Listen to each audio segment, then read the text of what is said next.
immigration.com, your go-to resource for U.S. immigration insights. We provide clear immigration news and information.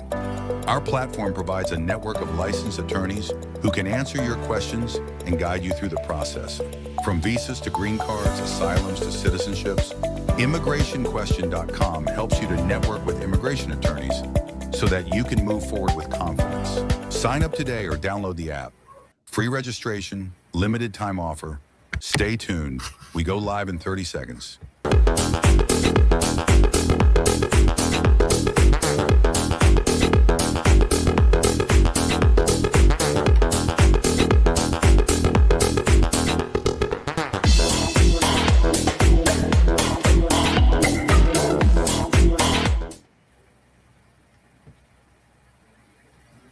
Hello everyone and welcome to today's live webinar brought to you by immigrationquestion.com, a networking platform and meeting ground where immigrants, professionals, employers and licensed immigration attorneys come together to learn, exchange information and stay current on US immigration developments.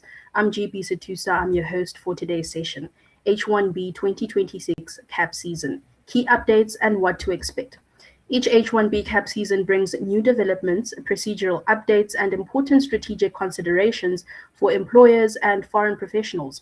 With strict annual numerical limits and competitive lottery system, even small regulatory or policy changes can significantly impact filing strategy and approval outcomes. Today's webinar is designed to provide clarity on what to expect for the 2026 H-1B CAP season. We will discuss recent updates, registration procedures, eligibility considerations, adjudication trends, and strategic planning points for both employers and applicants. The goal is to help participants better prepare for filing season and reduce potential risks. To guide us through this timely discussion, we are joined by Ibrahim Caglar, Esquire, founder of Caglar & Associates, a New York-based immigration law firm with a Master of Laws from West Forest University and extensive experience in complex immigration matters. He represents individuals, families, and businesses across employment-based and family-based immigration processes. Attorney Caglar, welcome to the live stream. It's always a pleasure to have you with us. Thank you. Now, before we begin, a quick reminder to everyone tuning in, immigrationquestion.com is a public educational platform. Participating attorneys provide general information, and this discussion does not constitute individualized legal advice. To those joining us on Facebook, YouTube, LinkedIn, and other platforms, welcome. If you haven't subscribed yet, now is a great time. Let's begin with the broader landscape for 2026. Attorney Caglar, as we enter the 2026 H-1B CAP season, what key updates or regulatory changes should employers and applicants be aware of compared to prior years? Thank you. As in previous years, this year, the main message, I think, is be careful and be prepared. First, the lottery is still going to be electronic. Employers must register online between March 4th and March 19th.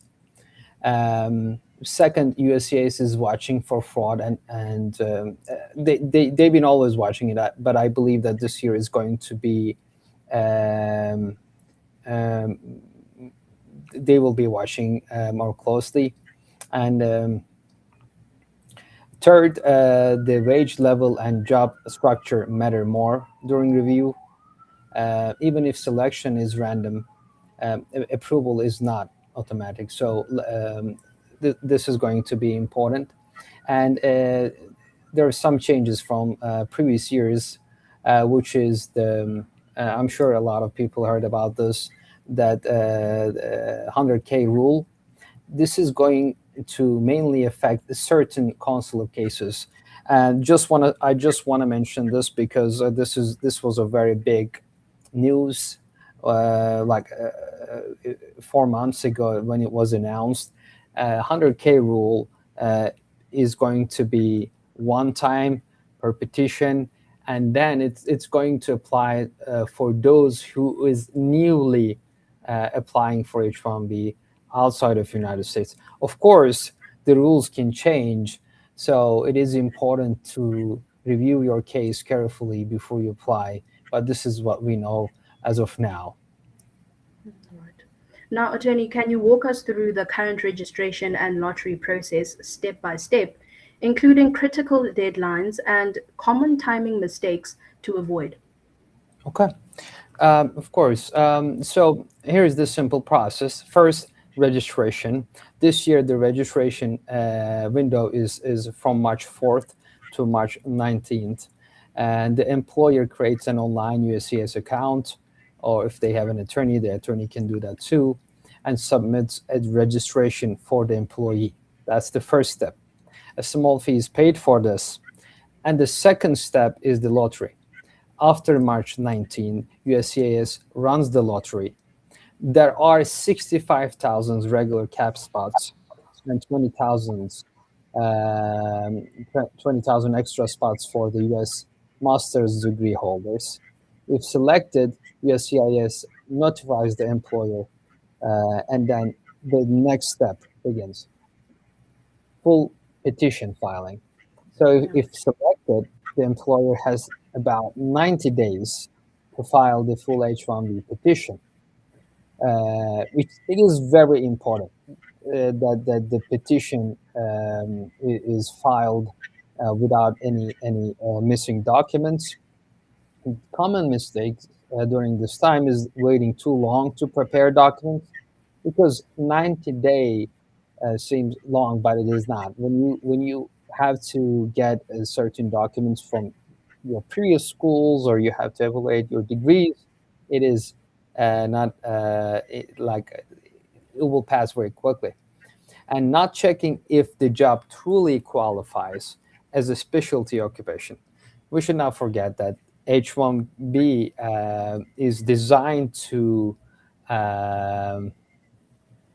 designed for specialty occupations, which is like one of the if you need a degree to perform that job duty, then that basically qualifies for specialty occupation. But that we have to definitely check and evaluate that before the filing the petition. And also this year there is another update, which is the wage level. Filing the wage level is important, because a salary wage level affect the chances as well. If you are filing for the wage level 1, you'll be able to get 1 entry, and if it is 4, and you'll be able to get 4 entries. So your chances are going to be higher depending on your wage level.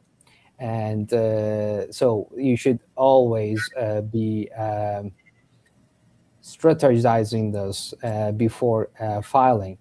And I always say this to my clients, that the preparation is the key here, and should start before the lottery results come out.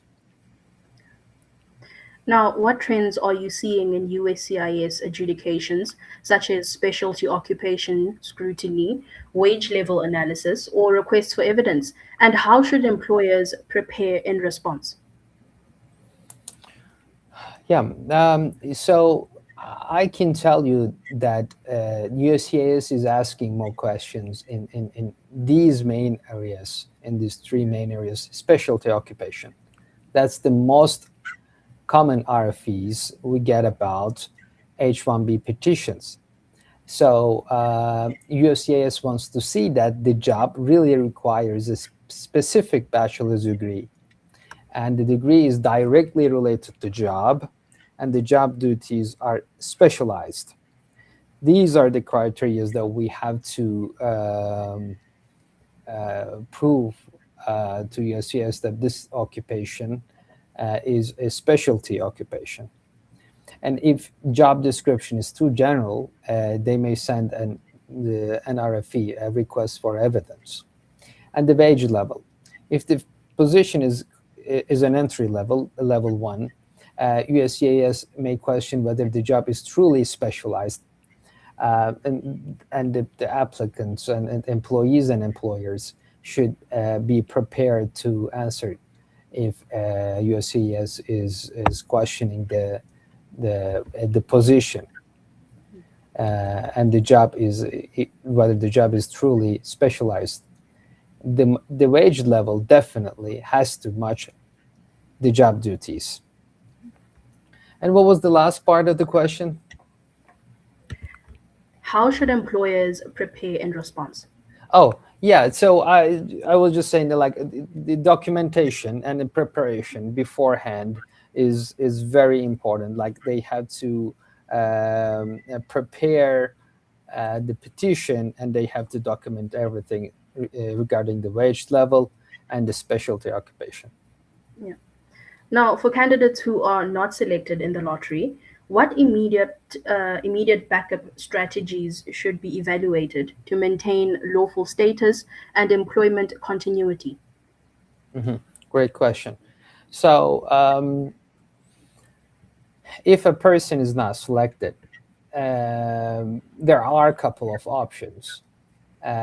Depending on the person is in the U.S., depending on the person's location, if the person is in the U.S., and if not, the other options. So possible options may include STEM OPT extension for those who are studying in the U.S. And eligible for STEM OPT. Um, or if they do have a U.S. Master's degree, then you can take advantage of the cap gap extension. There is a day one CPT, but this must be reviewed carefully. And for those who are graduating or are outside of the United States, um, there is an option for O1 visa for highly accomplished individuals, or L1 visa if they worked for a related company abroad, or E2 visa. That depends on the, of course, the country that um, they're the citizen of. The E2 visa is an investment visa. So if they are able to invest, and if they are a treaty country, and they can do that too. Or if they're in the United States, they can change their status to another valid status while waiting for their um for next year, if they're not selected this year, for next year's H-1B. So it is best to discuss, of course, backup options before the lottery results are announced, and they should always have a backup plan, because this is a lottery. Yeah. Now, attorney, startups and smaller employers often face unique challenges. How should startups, small businesses, and third party placement employers approach H-1B filings this season to reduce compliance risk? Mhm. Great. So yes, as startups definitely must show that they are real and active businesses, and USCIS may ask for lease agreements or bank statements, payroll records if they have active employers employees, or business plans, or organizational charts. But the small companies must clearly show that the employee will be supervised, the company can pay the salary, and the job is real and specialized. For third-party placements, strong contracts and clear job details are very, very important. All right. Now, looking beyond selection, what compliance obligations should employers and employees keep in mind after approval to avoid status violations during the H-1B period? Approval is not the end. Once you file the petition and once you get the approval, employers still must follow the rules during the entire H-1B period. So employers must pay the correct wage listed on the LCA, keep a public access file, and file an amended petition if there is a big job change, update work location properly. Employees, on the other hand, must work only in the approved role, not work for another employer without authorization, and they should check their I-94 expiration date. This is important. If rules are not followed, there can be serious problems, including when the time comes to renew the H-1B, including denial of the renewal or denial of future cases.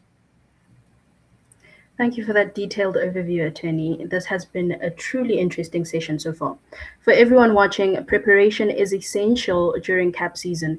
From registration accuracy to post-approval compliance, every stage carries responsibilities for both employer and employee. Strategic planning before filing deadlines can make a meaningful difference in outcomes.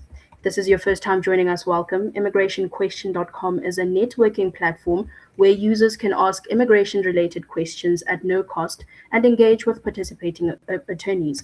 We're also proud to share that ImmigrationQuestion.com is BBB accredited and ISO certified, reflecting our commitments to transparency, accountability, community education, and security. Now, Attorney Caglar, based on your experience and regular appearance on our stream, how does ImmigrationQuestion.com help immigrants and immigration attorneys like yourself? Oh, this is it's a great platform to inform immigrants in the United States, as well as for us immigration attorneys to have a voice to educate the public. Thank you so much for those thoughts, Attorney. Now, before we move on to our live Q&A session, I have one more question. For employers and foreign professionals feeling pressure due to lottery uncertainty or evolving adjudication standards, what early warning signs should prompt them to reassess their H-1B strategy before submitting a registration or petition? Okay, that's a great question. So, as we all know, the H-1B lottery involves a chance, but approval depends on preparation and documentation. So this year, employers and employees should plan early. I think they should start planning right now as we are having this discussion here, and structure the job correctly, because this is a specialty occupation application, and prepare documents carefully. Think about backup options.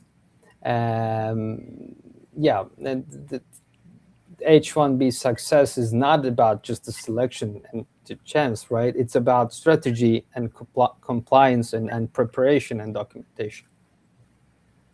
If you've just joined us, we've been speaking with Ibrahim Caglar Esquire on H-1B 2026 CAP season, key updates, and what to expect. We are now moving into our live Q&A session. This is your opportunity to ask questions to a licensed immigration attorney. Please drop those questions in the chat or call us live at 516-703-3483, and we'll take as many as possible.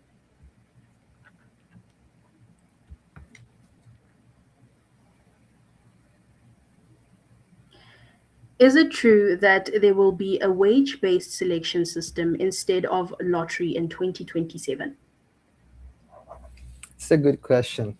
Yes and no, because it is going to be a wage-based lottery, meaning if you are filing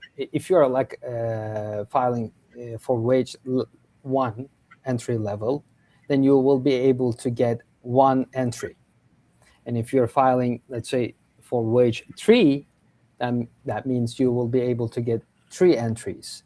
That will give you a higher chance of winning the lottery. So there will be lottery, and there will be wage-based entries, not selection. So I hope this does make sense, right? Yeah. All right. What does CAP exempt mean, and how can I get an H-1B CAP exempt job? Good question. So CAP exempt means that there is 65,000 for H-1Bs and 20,000 for U.S. master's degree for extra, 20,000 extra for U.S. Master's degrees holders. And there are some NGOs, there are some universities that of course, the job position, and that specifically for those. So you should be able to see when they are, if you're applying for an NGO or university for an H-1B cap exempt job, then you should be able to have a discussion with them before the job application process. And if you have a U.S. master's degree, then you will have a higher chance of getting the lottery. Right.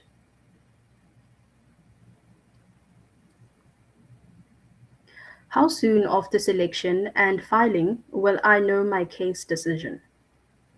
So step by step, the first step is the registration. And then after registration, USCIS typically will announce the H-1B lottery results in a couple weeks. And then you will have 90 days to file your full petition, complete petition. And then that depends on your case. If everything is good, you will receive an approval, I would say, in October, early October, late September. Late September. But if you received an RFE that changes everything, then you'll have to wait a little bit more. But yeah, I can. This is the general timeline. Of course, this is case by case. Every case is different. But I would say by the end of September, you will be able to know how your case is going. Great. Right. If I am already in the US on F1 OPT, will the 100K fee still apply? No. But the rules can shift, right? The rules can change. But as of now, as we're speaking now, no, you are the 100K fee is not going to apply to you, and hopefully the rules is not going to change. All right. Yeah. Is it worth paying for premium processing right now? Can it help speed up my H-1B approval? So that depends on your case. If you are really like the process takes about a couple months, right? And if you want to, if your employer wants you to start immediately, right? Once you're selected, once you are selected from the lottery, then you can pay for a premium processing, and then you'll be able to know if your case is approved in a short, like in a couple of weeks, rather than waiting for a month or so. So or even longer, right? That depends on the case. But what I do, my clients, it's up to them at the end of the day. But if they don't want to pay, I say, just wait a couple more months, and then you'll be able to know if your petition is approved, if you can work. So it's up to you. Yeah.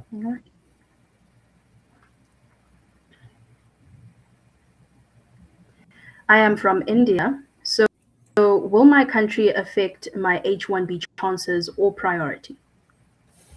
So in terms of H-1B, right? A lot of there is no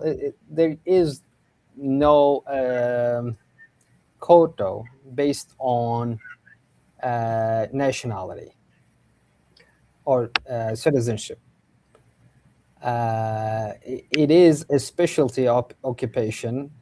So if you have, if you qualified for, specialty occupation, if you have a bachelor's degree or equivalent to U.S. bachelor's degree, or if you have master's degree, you will be able to apply for H-1B, and your chances are as good as anyone. However, when you're applying for a green card, that is a different story. Okay. For H-1B now. Thank you so much, Ibrahim Caglar, Esquire, for sharing your time and insight today. Your guidance helps employees and professionals better understand how to approach the 2026 H-1B cap season with preparation and strategy. And thank you to everyone who joined us. We hope today's discussion provides clarity, practical guidance, and confidence as you prepare for the filing season. You can always visit immigrationquestion.com to ask immigration related questions and stay informed about upcoming live discussions. If you'd like to revisit today's discussion or share it with others, the full replay will be available. Simply search Borderless Talk by immigrationquestion.com. Join us next time for another live conversation covering key immigration topics and current developments. Until then, stay informed and stay connected. Thank you.